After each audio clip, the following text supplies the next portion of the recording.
Hey guys, welcome back to my YouTube channel. In today's video, we'll be learning how to bake banana peanut butter cupcake. But before we get into this video, although we've already gotten into this video, subscribe, and everything will be in the description. Okay, so for this video, for this recipe, we'll be needing banana, and then we'll be needing peanut butter, we'll be needing melted butter, we'll also be needing flour, and then egg. This is a very little quantity. I'm just making this for my son.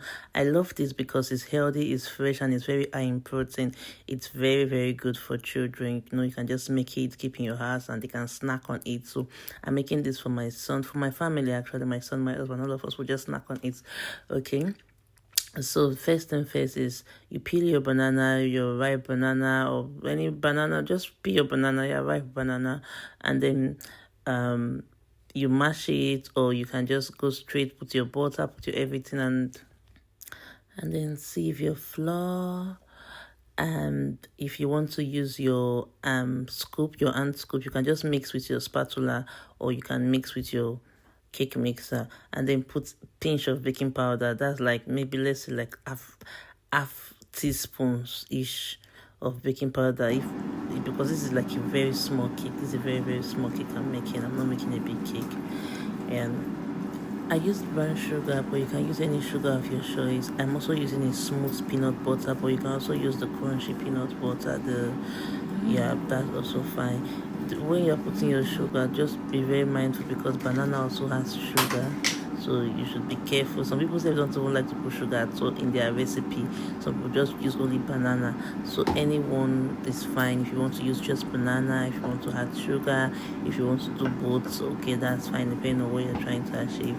And then you can also, like I said, you can use your spatula, or you can just use your cake mixer, your hand mixer, to blend this. Okay,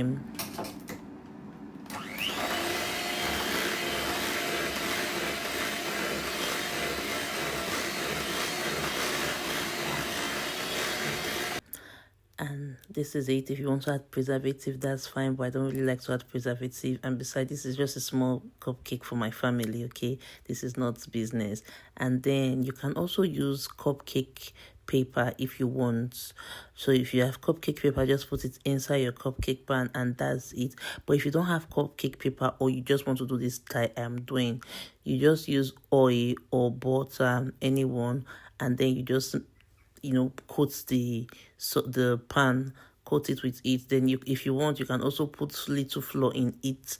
But I'm not putting flour now. I just use only oil to coat it, and then you can just start pouring your batter into each and every of them.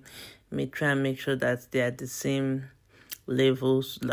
Some should not be very small, and some should not be very big, because they are all going to go in together, and you don't want a situation whereby one is already fully baked and one is not yet baked, and then the one that is fully baked will start getting burnt. And then so just try and make sure they are all the same. So if possible, say, if you can measure, don't do what I'm doing. I'm a bad teacher. I'll just do what I say, but don't do what I do. Okay, but what I'm trying to say is, you can use a spoon to measure, so that you get accurate this thing for each batter that is going into each of them. But if you don't want to, you can just use your eye and gauge it, like I've done. Okay, so after putting it into your pan, the next thing is to clean all these excesses that is poured on the surface of the pan, because you don't want that in the distance. Because for those ones now, they will be burning, and you'll be thinking your cake is ready and your cake is burning, but no, your cake is not burning. Actually, it's not even ready.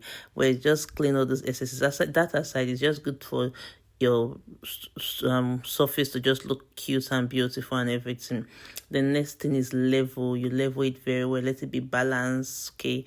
Okay, the next step is, this is also optional, but I like to do it because what is banana peanut butter cake if there's no peanuts, or like we call it in Nigeria, granules, if there's no granules. Okay, so I took my granules, I took my peanuts, and then I'm just gonna sprinkle it on the each of the distance. This is just a fancy, it's just like the way we do chocolate chips. I just sprinkle some little chocolate. Yeah, so that's just it. This is optional, but I like to do it, and it always comes out really nice. Okay, I baked for 170 degrees Celsius for 30 minutes, but prior to that, make sure you are shaking it, and then put a skewer to shake if it's ready. My son and my husband couldn't get over it. They loved it. They enjoyed it. Alright guys, please like this video, subscribe. Bye.